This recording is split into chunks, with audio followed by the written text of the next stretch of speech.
Fun travel മൂവീസിൻ്റെ മറ്റൊരു എപ്പിസോഡിലേക്ക് ഏവർക്കും സ്വാഗതം. നമ്മൾ ഇന്ന് ക്യാമറ ചലിപ്പിക്കുന്നത് ബാംഗ്ലൂർ വഴി ഹൊഗനയ്ക്കിലേക്കുള്ള ചെറിയൊരു യാത്രയുടെ കാഴ്ചകളിലേക്കാണ്. വയനാടൻ ചുരം എന്നത്തെയും പോലെ സുന്ദരിയാണ്.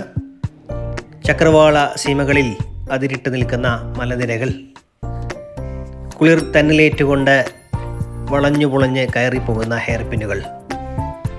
ആ ചുരം പിന്നിട്ടുകൊണ്ട് നമ്മൾ ബാംഗ്ലൂരിൻ്റെ മെട്രോ തിരക്കുകളിലേക്ക് ഊളിയിടാൻ പോവുകയാണ്. ഏവർക്കും ഒരിക്കൽ കൂടി സ്വാഗതം.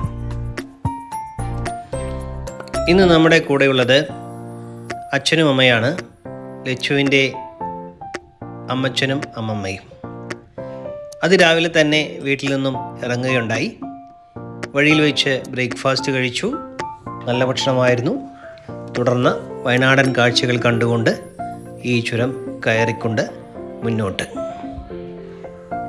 ഈ യാത്രയിൽ ക്യാമറ ഏൽപ്പിച്ചിരിക്കുന്നത് ലച്ചുവിനെയാണ്. വിനായകാവട്ടെ ഉപ്പും മുളകും സീരിയൽ വാഹനത്തിൽ വെച്ച് പോലും കാണണമെന്ന് നിർബന്ധം പിടിച്ചുകൊണ്ട് മൊബൈലുമായി ഒരേ ഒരു ഇരിപ്പാണ്. അതിനിടയിൽ ഈ കാഴ്ചകൾ പകർത്തിക്കൊണ്ട് ലച്ചുവും. കോഴിക്കോട് നിന്നും മൈസൂർ വരെ ഏകദേശം 6 മണിക്കൂറോളം യാത്ര വരുന്നുണ്ട് നമ്മൾക്ക്. രാവിലെ പുറപ്പെട്ട ഞങ്ങൾ ഏകദേശം 1 മണി കഴിയുന്ന സമയത്താണ് മൈസൂർ എത്തുന്നത്. മൈസൂരിനെ കുറിച്ച് ചിന്തിക്കുമ്പോൾ എൻ്റെ ഓർമ്മയിലേക്ക് വരുന്നത് അവിടെയുള്ള മനോഹരമായ കൊട്ടാരവും വൃന്ദാവൻ ഗാർഡനും വളരെ വിപുലമായ മൃഗശാലയുമൊക്കെയാണ്. പക്ഷേ എപ്പോഴും അതിനൊക്കെ പുറത്ത് എന്നെ ആകർഷിച്ചിട്ടുള്ള ഒരു ഘടകം എന്ന് പറയുന്നത് മൈസൂരിൽ ലഭിക്കുന്ന സ്വാദിഷ്ടമായ വെജിറ്റേറിയൻ ഭക്ഷണങ്ങളാണ്. അതുപോലെ തന്നെ അതിനെക്കുറിച്ച് ചിന്തിക്കുമ്പോൾ ഓർമ്മയിലേക്ക് കടന്നു വരുന്ന ഒരു പേരാണ് ആശീർവാദ് ഗ്രാൻഡ് ഹോട്ടൽ. പലപ്പോഴും നമ്മളവിടെ കയറിയിട്ടുണ്ട്. പല ബ്രാഞ്ചുകളുള്ള ഒരു ഹോട്ടലാണ്. ഇന്ന് നമുക്ക് നേരിട്ട് ബാംഗ്ലൂരിലേക്ക് പോകേണ്ടതുള്ളതുകൊണ്ട് നമ്മൾ മൈസൂർ സിറ്റിയിലേക്ക് കടക്കാതെ അവിടേക്ക് എത്തുന്നതിന് തൊട്ട് മുൻപായി കണ്ട ആശീർവാദ് ഗ്രാൻഡിൻ്റെ ഈ ബ്രാഞ്ചിലാണ് ഭക്ഷണത്തിനായി കയറിയത്. ഉച്ചഭക്ഷണത്തിന് ഞാനും വിനായകും ഒഴികെ എല്ലാവരും താലി മീൽസും, ഞാനും വിനായകും കേർഡ് റൈസും ഓർഡർ ചെയ്തു. വളരെ നല്ല രുചികരമായ ഭക്ഷണം.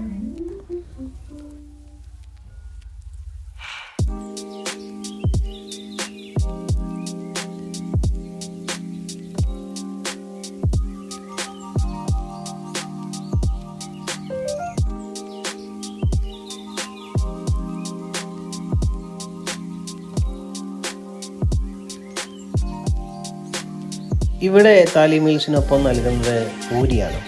ചെറിയ 3 പൂരികളാണ് ഇതിന് കൂടെ നൽകുന്നത്. പലപ്പോഴും നമ്മൾ ചപ്പാത്തിയാണ് കാണാറുള്ളത്, പക്ഷേ ഇവിടെ ഇവർ നൽകുന്നത് പൂരിയാണ്.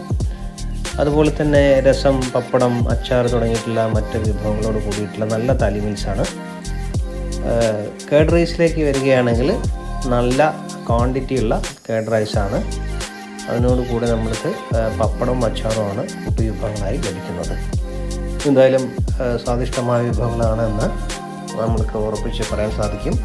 പ്രത്യേകിച്ച് സസ്യ ഭക്ഷണം ആഗ്രഹിക്കുന്ന ഇഷ്ടപ്പെടുന്ന ആളുകൾക്ക് തീർച്ചയായിട്ടും നല്ലൊരു ഹോട്ടലാണ് തിരഞ്ഞെടുക്കാവുന്നത്. ഈ വിഭവങ്ങളൊക്കെയാണ് ഇവിടെ ലഭിക്കുന്നതിന് അതിൻ്റെ സാമ്പിൾ അടക്കം വെച്ച് കാണിച്ചിട്ടുണ്ട്. പനീർ മസാല ദോശ എന്ന് തുടങ്ങിയിട്ടുള്ള ഓരോന്നിൻ്റെയും പേര് അതിന് മുകളിൽ തന്നെ എഴുതി വെച്ചിട്ടുണ്ട്. അപ്പം നമ്മൾ കാണുന്ന സമയത്ത് തന്നെ നമ്മൾക്ക് അതൊന്ന് രുചിച്ച് നോക്കിക്കളയാം, അല്ലെങ്കിൽ ടേസ്റ്റ് ചെയ്ത് കളയാം എന്നുള്ള തോന്നൽ നമ്മൾക്ക് ഉണ്ടാവും. പിന്നെ എത്രയധികം വിഭവങ്ങൾ ഒന്നിച്ച് കാണുമ്പോഴുള്ള ഒരു പ്രശ്നം ഉണ്ടാവും. കാരണം ഏത് കഴിക്കണം, ഏത് ടേസ്റ്റ് ചെയ്ത് നോക്കണം എന്ന് നമ്മൾക്ക് സത്യം പറഞ്ഞ കൺഫ്യൂഷൻ ആവുന്ന തരത്തിലുള്ളൊരു സാഹചര്യമാണ് ഇവിടെ ഉള്ളത്. എന്തായാലും വിപുലമായിട്ടുള്ള വലിയൊരു ഹാളാണ്. നല്ല രീതിയിൽ സെർവ് ചെയ്യാൻ ആളുകളുണ്ട്. നമ്മൾക്ക് അധികം കാത്തിരിക്കേണ്ട സമയത്ത് തന്നെ ഭക്ഷണം കിട്ടും. അങ്ങനെ നല്ലൊരു അന്തരീക്ഷം ഉള്ള സസ്യാഹാരികൾക്ക് ഏറ്റവും ഇഷ്ടപ്പെടുന്ന ഒരു ഭക്ഷണശാലയാണ്. നമ്മൾ ഇവിടെ കയറുന്ന സമയത്ത് അവിടെ ഒരു ആർമിയുടെ ഒരുപാട് പട്ടാളക്കാരും അവരുടെ ഫാമിലിയുമായിട്ട് അവിടെ ഭക്ഷണം കഴിക്കാൻ കയറിയിരുന്നു. അപ്പം അവരെ കൂടുതലായിട്ട് പരിചയപ്പെടാൻ നമുക്ക് സാധിച്ചില്ല. എന്നാലും അവർ വരുന്ന യാത്ര ചെയ്യുന്ന ബസ്സുണ്ട്. അവർക്ക് ഓഫീസേഴ്സിനും മറ്റുമൊക്കെയുള്ള വാഹനങ്ങൾ വേറെയുണ്ട്. അങ്ങനെ ഒരു കൂട്ടം ആർമി പേഴ്സണൽസ് അവിടെ അന്ന് ഭക്ഷണം കഴിക്കാൻ നമ്മളുടെ കൂടെ വന്നിട്ടുണ്ടായിരുന്നു. അവരുടെ വാഹനങ്ങളൊക്കെ അവിടെ ചുറ്റും കാണുകയുണ്ടായി. പക്ഷെ അവരെ പരിചയപ്പെടാനും മറ്റൊന്നും നമുക്ക് സാധിച്ചിട്ടില്ല. വാഹനം കാണാൻ സാധിക്കും. അവിടെ നല്ല തിരക്കുള്ള സമയമാണ്. ഒരുപാട് വാഹനങ്ങൾ ഈ ഹോട്ടലിൽ അന്ന സമയം കയറുന്നുണ്ട്. നമ്മളെന്തായാലും പെട്ടെന്ന് തന്നെ ഭക്ഷണം കഴിച്ച് നമ്മളുടെ യാത്ര തുടരുകയാണ് ചെയ്തിട്ടുള്ളത്.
അങ്ങനെ നമ്മളിപ്പോൾ മൈസൂർ ബാംഗ്ലൂർ ഹൈവേയിലേക്ക് കയറുന്നതിനായിട്ട് മൈസൂർ സിറ്റി തൊടാതെ അതിനെ ചുറ്റിക്കൊണ്ട് യാത്ര പോയിക്കൊണ്ടിരിക്കുകയാണ്.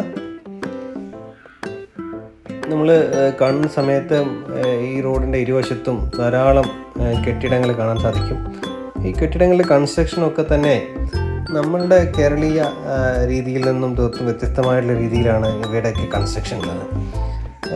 പലപ്പോഴും എനിക്ക് തോന്നിയിട്ടുള്ളതാണ് ചതുരാകൃതിയിൽ കൃത്യമായിട്ടുള്ള സമചതുരം അല്ലെങ്കിൽ ദീർഘചതുരം രീതിയിൽ മാത്രം പണിയുന്ന മറ്റ് തരത്തിലുള്ള ആർഭാടങ്ങളൊന്നും പുറമെ നിന്ന് നോക്കിയാൽ മനസ്സിലാവാത്ത ചെറിയ പെട്ടിക്കൂടുകൾ അടുക്കി വെച്ചതുപോലെയുള്ള കെട്ടിടങ്ങളാണ് പലപ്പോഴും നമ്മൾ കാണുന്നത്. അത് ചിലപ്പോൾ അതിൻ്റെ ഉൾഭാഗം ചെന്ന് കാണുന്ന സമയത്ത് മനോഹരമായ രീതിയിലുള്ള വിശാലമായിട്ടുള്ള സൗകര്യങ്ങളൊക്കെ ഉണ്ടായിരിക്കും. പക്ഷേ എല്ലാത്തിനെയും പൊതു സ്വഭാവം എന്ന് പറയുന്നത് ചതുര കട്ടകൾ അടുക്കി വെച്ചതുപോലെയുള്ള രൂപമാണ്.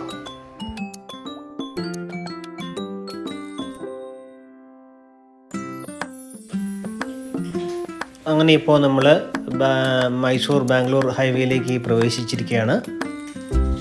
വളരെ നല്ല സൗകര്യത്തോടു കൂടിയിട്ട് പണിതിട്ടുള്ള ഒരു റോഡാണ് മൈസൂർ ബാംഗ്ലൂർ ഹൈവേ എന്ന് പറയുന്നത്. ഇപ്പോൾ നമ്മൾ 3-4 തവണ അതിൽ സഞ്ചരിക്കുകയുണ്ടായി. അതിവേഗതയിലാണ് വാഹനങ്ങളൊക്കെ കടന്നു പോകുന്നത്.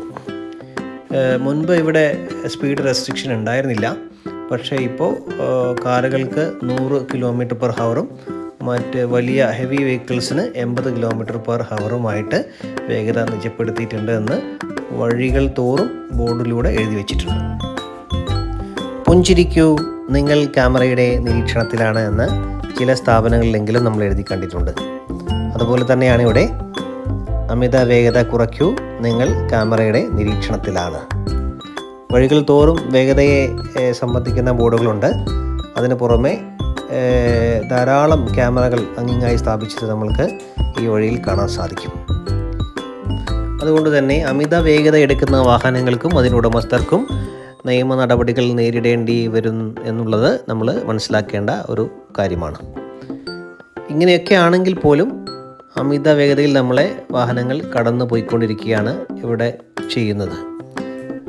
നമ്മൾ 100 km/h എന്നുള്ള വേഗതയിൽ നിജപ്പെടുത്തിയിട്ടാണ് നമ്മൾ വാഹനം ഓടിച്ചു കൊണ്ടിരിക്കുന്നത്. ഒരിക്കൽ പോലും അതിന് മുകളിലേക്ക് നമ്മൾ പോയിട്ടില്ല. അത് നമ്മൾക്ക് വീട്ടിൽ നോക്കിയാലും കാണാൻ സാധിക്കുന്ന ഒരു കാഴ്ചയാണ്. പക്ഷേ അതേ സമയത്ത് 100 km നമുക്ക് കാണാൻ സാധിക്കും, താഴെയാണ്. അതേ സമയത്ത് മറ്റു വാഹനങ്ങൾ നമ്മളെ അതിവേഗതയിൽ കടന്നു പോകുമ്പോൾ അവയുടെ വേഗത എന്ന് പറയുന്നത് 130 മുതൽ 140, 50, 200 വരെയൊക്കെ എത്തുന്ന രീതിയിലേക്ക് ഉയർന്നു പോകുന്നു എന്നുള്ളതും നമുക്ക് മനസ്സിലാക്കാവുന്ന കാര്യമാണ്.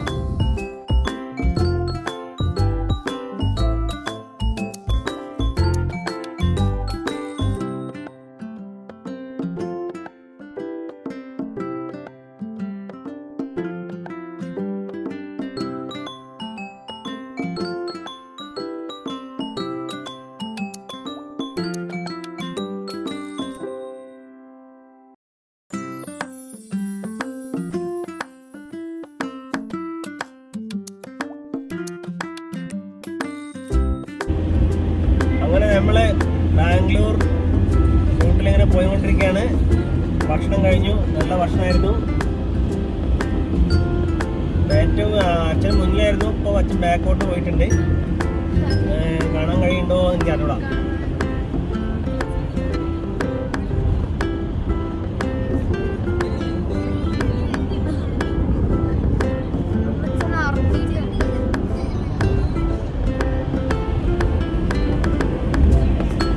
നമ്മളെ വീഡിയോഗ്രാഫർ ലച്ചു ആണ്.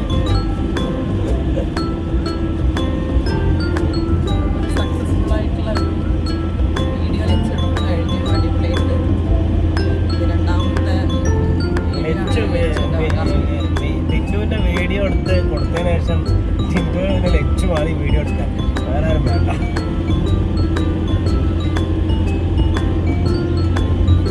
അവിടെ വേറൊരാൾ ഉപ്പും മുളകും മാത്രം കണ്ടിരിക്കേണ്ടി, ഉപ്പും മുളകും മാത്രം. അത് എത്ര കണ്ടാലും മതിയാവാത്തൊരു സീരിയലായിട്ട് അയാൾ അതിൽ അഡിക്റ്റഡാണ്. പൊട്ടിച്ചിരിക്കുക. നമ്മളൊക്കെ ഇങ്ങനെ പലതും പറഞ്ഞ് സംസാരിക്കുന്നതിനിടയിൽ പെട്ടെന്ന് ഒരു ചിരിയാണ്. എന്താണ് നോക്കുമ്പോൾ ഉപ്പും മുളകും.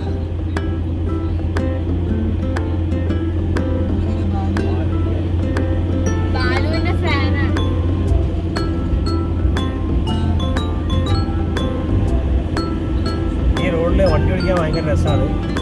സ്ട്രെയിറ്റ് റോഡ് എത്രയോ കാണാം. ഒന്നൊന്നും മുന്നിക്കെടുത്തു. ഇത് കറക്റ്റ് വ്യൂ, നല്ല വ്യൂ. കട്ട് ചെയ്ത് മുന്നിക്കെടുത്തു.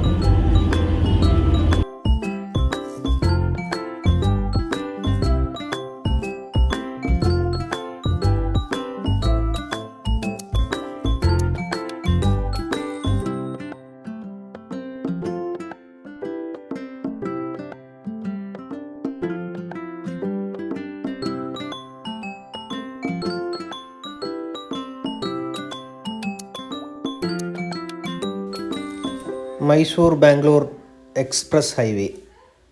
ഈ റോഡ് ടോൾ പാതയാണ്. ടോൾ പാതയാണെങ്കിൽ പോലും ഇത്രയും മനോഹരമായിട്ടുള്ള രീതിയിൽ നിർമ്മാണം നടത്തിയിരിക്കുന്ന ഈ റോഡിലൂടെയുള്ള യാത്ര എന്ന് പറയുന്നത് വളരെ സുഗമമാണ്. ട്രാഫിക്കിൻ്റെ അലോസരങ്ങളില്ലാതെ നമ്മൾക്ക് ദീർഘദൂരം യാത്ര ചെയ്യാൻ ഇത്തരത്തിലുള്ള പാത നമ്മളെ സഹായിക്കുന്നു എന്നുള്ളത് സത്യമാണ്. കേരളത്തിലും അധികം താമസിയാതെ ഇത്തരത്തിലുള്ള പാതകൾ ഉണ്ടാകട്ടെ, അല്ലെങ്കിൽ ഉണ്ടാകും എന്നാണ് നമ്മളൊക്കെ പ്രതീക്ഷിക്കുന്നത്. രാമനാട്ടുകര മുതൽ കൊയിലാണ്ടിലേക്ക് പോകുന്ന ഒരു പരിധിവരെയുള്ള ദൂരം പെട്ടെന്ന് തന്നെ ഓപ്പൺ ആകുമെന്നാണ് അറിയാൻ സാധിച്ചത്. 2025 അവസാനത്തോടു കൂടി കാസർഗോഡ് നിന്നും എറണാകുളം വരെയുള്ള അതിവേഗ പാത നമുക്ക് തുറന്നു തരുമെന്നാണ് ഇപ്പോൾ പറയുന്നത്. ഇത്തരത്തിലുള്ള ടോൾ പാതയിൽ സഞ്ചരിക്കുന്നതിന് വേണ്ടിയിട്ട് നമ്മൾക്ക് നിർബന്ധമായിട്ടും ചെയ്തിരിക്കേണ്ട കാര്യമെന്നത് ഫാസ്ടാഗ് കൃത്യമായിട്ട് റീചാർജ് ചെയ്യുക എന്നുള്ളതാണ്. അഥവാ ടോൾ നൽകേണ്ട തുക നമ്മളുടെ ഫാസ്ടാഗിൻ്റെ അക്കൗണ്ടിൽ നിർബന്ധമായിട്ടും ഉണ്ടായിരിക്കണം. അല്ലാത്ത പക്ഷം നമ്മൾക്ക് നൽകേണ്ട ടോളിൻ്റെ ഇരട്ടി തുക ടോൾ ബൂത്തിൽ അടയ്ക്കേണ്ടി വരും. അതുമാത്രവുമല്ല, നമ്മൾക്കും അതുപോലെ തന്നെ നമ്മുടെ പിറകെ വരുന്ന ആളുകൾക്കും ഒരുപാട് സമയനഷ്ടം ഉണ്ടാക്കുന്ന പ്രയാസങ്ങളൊക്കെ ഉണ്ടാക്കുന്ന ഒരു സാഹചര്യം അതുവഴി ഉണ്ടാകുകയും ചെയ്യും. ഇപ്പോൾ നമ്മൾ ഫാസ്ടാഗ് ടോൾ ബൂത്തിൽ സമീപിച്ചിരിക്കുകയാണ്. എത്ര സുഗമമായിട്ടാണ് നമ്മളുടെ ഫാസ്ടാഗിൽ നിന്നും ടോൾ അടച്ച് നമുക്ക് കടന്നു പോകാൻ സാധിക്കുന്നതെന്ന് ഇപ്പോൾ നമുക്ക് കാണാൻ സാധിക്കും. നമുക്ക് പച്ച ലൈറ്റ് എത്തി ഇനി പോകാം. ഇത്ര സെക്കൻഡുകൾക്കുള്ളിൽ ആ പ്രോസസ്സ് കഴിഞ്ഞു. ഇതാണ് നമ്മൾ എല്ലാവരും പറയുന്ന പുതിയ ഡിജിറ്റൽ ഇന്ത്യ. അപ്പോൾ കൃത്യമായി നമ്മൾ ഓർമ്മിക്കുക, ഫാസ്ടാഗിൽ ഇത്തരത്തിലുള്ള ടോൾ ബൂത്തിലൂടെ ടോൾ റോഡിലൂടെ സഞ്ചരിക്കുമ്പോൾ നമ്മളുടെ ഫാസ്ടാഗ് നിർബന്ധമായിട്ടും റീചാർജ് ചെയ്തിട്ടുണ്ട്. അതിൽ കൃത്യമായിട്ടുള്ള ആവശ്യത്തിനുള്ള പണമുണ്ട് എന്ന് നമ്മൾ ഉറപ്പുവരുത്തുക. ഇത്തരത്തിലുള്ള പാതകൾ ഉപയോഗിക്കുമ്പോൾ നമുക്ക് സമയം ഒരുപാട് ലാഭമാണ്. പണം പോകുന്നു എന്ന് നമുക്ക് വേണമെങ്കിൽ പറയാം. പക്ഷേ അതേ സമയത്ത് സൗകര്യം നമ്മൾ കാണുന്ന സമയത്ത് നമ്മൾക്ക് തീർച്ചയായിട്ടും ഇതൊരു അനുഗ്രഹമായിട്ട് തോന്നും. കാരണം ട്രാഫിക്കിൻ്റെ ബുദ്ധിമുട്ടില്ല. 1 വേ ആണ്. 4 വരി പാത അല്ലെങ്കിൽ 3 വരി പാത ഒരു സൈഡിലേക്കും എതിർദിശയിലേക്ക്, അതുപോലെ തന്നെ 3 വരി പാത എതിർദിശയിലേക്കും പോകുന്ന ഇത്തരത്തിലുള്ള നല്ല റോഡുകൾ വികസനത്തിനും നമ്മുടെ രാജ്യത്തിനും എല്ലാവർക്കും തീർച്ചയായിട്ടും മുതൽക്കൂട്ടാണ്. വിദേശ രാജ്യങ്ങളോട് കിടപിടിക്കുന്ന രീതിയിൽ ഇന്ത്യക്ക് വളരുന്നതിനും ഇത്തരത്തിലുള്ള ഇൻഫ്രാസ്ട്രക്ചർ ഫെസിലിറ്റീസിൻ്റെ ഡെവലപ്മെൻറ്റ് വളരെ അത്യാവശ്യമാണ്. കാര്യങ്ങളെല്ലാം നമ്മൾ പറഞ്ഞുകൊണ്ട് വീണ്ടും യാത്ര നമ്മൾ തുടരുകയാണ് നേരെ ബാംഗ്ലൂരിലേക്ക്.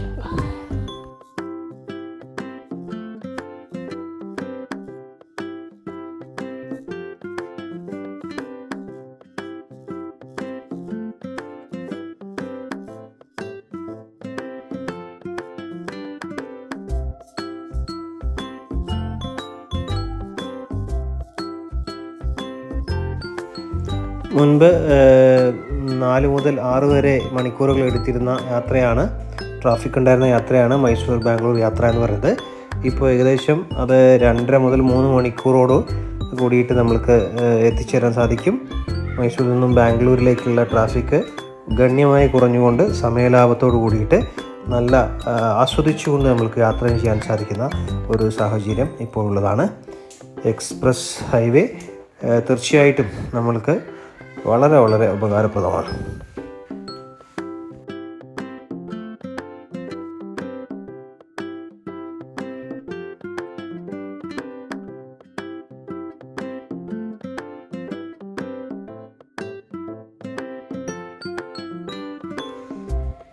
രാവിലെ നമ്മൾ വീട്ടിൽ നിന്നും ഇറങ്ങി വൈകുന്നേരത്തോടു കൂടി ബാംഗ്ലൂർ പിടിക്കുക എന്നുള്ള ലക്ഷ്യത്തിലാണ് നമ്മൾ യാത്ര ആരംഭിച്ചത്. അതുപ്രകാരം നമ്മളിപ്പോൾ ഏകദേശം ബാംഗ്ലൂർ അടുത്തുകൊണ്ടിരിക്കുന്നു. അധികം താമസിയാതെ നമ്മൾ ബാംഗ്ലൂർ സിറ്റിയിലേക്ക് പ്രവേശിക്കും. അത് കഴിഞ്ഞ് നമ്മൾക്ക് പറ്റാവുന്ന ചില ബാംഗ്ലൂർ ഇടങ്ങളെല്ലാം ഒന്ന് എക്സ്പ്ലോർ ചെയ്ത് കണ്ടതിന് ശേഷം തൊട്ടടുത്ത ദിവസം ഹൊഗനക്കലിലേക്ക് പോകാം. അവിടെയുള്ള കാഴ്ചകൾ കണ്ട് കോയമ്പത്തൂർ വഴി തിരിച്ചു വരാമെന്നാണ് ഇപ്പോൾ നമ്മളുടെ പ്ലാൻ ഉള്ളത്. ആ പ്രതീക്ഷയിലാണ് നമ്മൾ പോയിക്കൊണ്ടിരിക്കുന്നത്.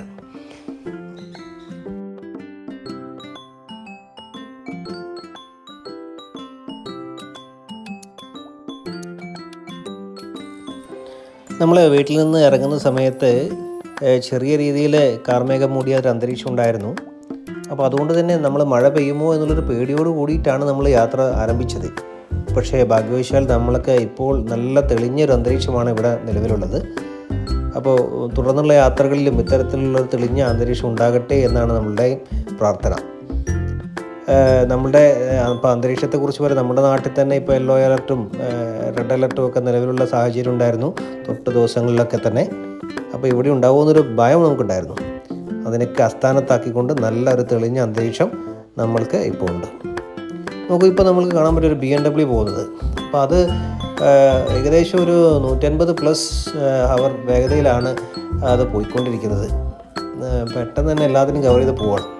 അപ്പോൾ നല്ല കപ്പാസിറ്റി ഉള്ള വാഹനങ്ങളെല്ലാം തന്നെ എന്ത് തരത്തിലുള്ള സ്പീഡ് റെസ്ട്രിക്ഷൻസ് ഉണ്ടായാലും എനിക്ക് ബാധകമല്ല എന്ന് പറഞ്ഞുകൊണ്ട് നമ്മളെ നോക്കി ഒരു ബൈ ബൈ പറഞ്ഞുകൊണ്ടവ കുതിക്കുന്ന കാഴ്ചയാണ് ഈ ഹൈവേയിൽ നമുക്ക് കാണാൻ സാധിക്കുന്നത്.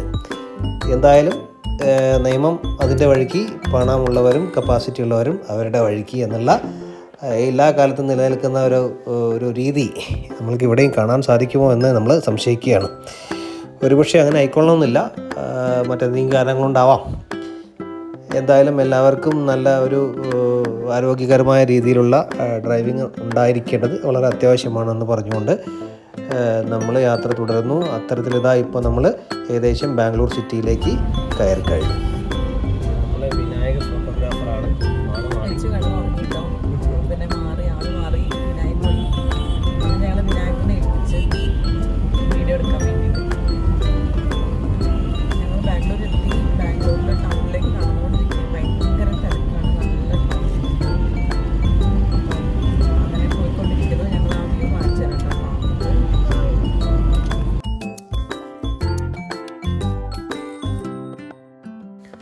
ബാംഗ്ലൂർ മഹാനഗരത്തിൻ്റെ കാഴ്ചകളിലേക്കാണ് നമ്മളിനി മിഴി തുറക്കുന്നത്. ഒരു ഭാഗത്ത് മെട്രോ കടന്നു പോകുന്നത് നമുക്ക് കാണാം. മറുഭാഗത്ത് കാണുന്നത് എലിവേറ്റഡ് ഹൈവേ ആണ്. അതിന് താഴെ കൂടെ മറ്റ് ഹൈവേ സർവീസ് റോഡുകളും കടന്നു പോവുകയാണ്. വളരെ തിരക്കേറിയ നഗരം. ഗതാഗതത്തിനായി നമ്മൾക്ക് സ്വീകരിക്കാവുന്ന ഒരു മാർഗ്ഗം മെട്രോയാണ്. മറ്റൊന്ന് യൂബർ, ഓല പോലുള്ള സർവീസുകളുടെ സഹായം നമ്മൾക്ക് ഉപകാരപ്പെടും. തീർച്ചയായും നമ്മൾ ഇതല്ലാതെ നഗരങ്ങളെക്കുറിച്ചോ റോഡുകളെക്കുറിച്ചോ പരിചയമില്ലാത്ത ആളുകൾ ഗൂഗിൾ മാപ്പുകളെ ആശ്രയിച്ചുകൊണ്ട് വാഹനം ഓടിച്ചാൽ തീർച്ചയായും വഴിതെറ്റിപ്പോകാനുള്ള സാധ്യത 100%. കാരണം ഒരേ ദിശയിലേക്ക് തന്നെ സർവീസ് റോഡുകളും മെയിൻ റോഡുകളും അടക്കം എലിവേറ്റഡ് ഹൈവേകളും സ്റ്റാർട്ട് ചെയ്യുന്ന ഇത്തരത്തിലുള്ള മഹാനഗരത്തിൽ ഒരു കാരണവശാലും നിരത്തുകളെക്കുറിച്ചും സ്ഥലത്തെക്കുറിച്ചും പൂർണ്ണമായ ബോധ്യമില്ലാതെ നമ്മൾ ഓടിക്കരുതെന്ന് നമ്മളുടെ അനുഭവത്തിൻ്റെ വെളിച്ചത്തിൽ നമുക്ക് പറയാനാകും. തെറ്റിപ്പോകും, സമയം പോകും, നമ്മൾ ട്രാഫിക്കിലകപ്പെടും. അപ്പോൾ അതുകൊണ്ട് പലർക്കും അറിയാവുന്ന കാര്യമാണ്, എന്നാലും പറഞ്ഞു തന്നേ ഉള്ളൂ. അങ്ങനെ ഈ കാഴ്ചകൾ നമ്മൾ ഇപ്പോൾ കാണുന്നതാണ് നമ്മളുടെ മെട്രോൻ്റെ സ്റ്റേഷൻ എന്ന് പറയുന്നത്. ഇത്തരത്തിലുള്ള സ്റ്റേഷൻ അടുത്തടുത്തായിട്ട് വരുന്നതായിട്ട് നമുക്ക് കാണാൻ സാധിക്കുന്നുണ്ട്. ഈ മഹാനഗരത്തിൽ വന്നുകൊണ്ട് ഇത്തരത്തിലുള്ള മെട്രോയെ നമ്മൾ ആശ്രയിക്കുക, അല്ലെങ്കിൽ യൂബർ, ഓല അല്ലെങ്കിൽ ടാക്സി സർവീസുകളെ നമ്മൾ ആശ്രയിക്കുക. യാത്ര സുഗമമായിരിക്കും. അല്ലാത്ത പക്ഷം നമ്മൾക്ക് ട്രാഫിക്കിൽ പെട്ടും വഴിതെറ്റിയും ബുദ്ധിമുട്ടുണ്ടാകാനുള്ള സാധ്യത വളരെ കൂടുതലാണ്. യാത്രയുടെ തുടർന്നുള്ള വിശേഷങ്ങൾ അടുത്ത എപ്പിസോഡുകളിൽ നമുക്ക് പങ്കുവയ്ക്കാം. ഇതിവിടെ പൂർത്തിയാവുകയാണ്. എല്ലാവർക്കും ഒരിക്കൽ കൂടി നന്ദി, നമസ്കാരം.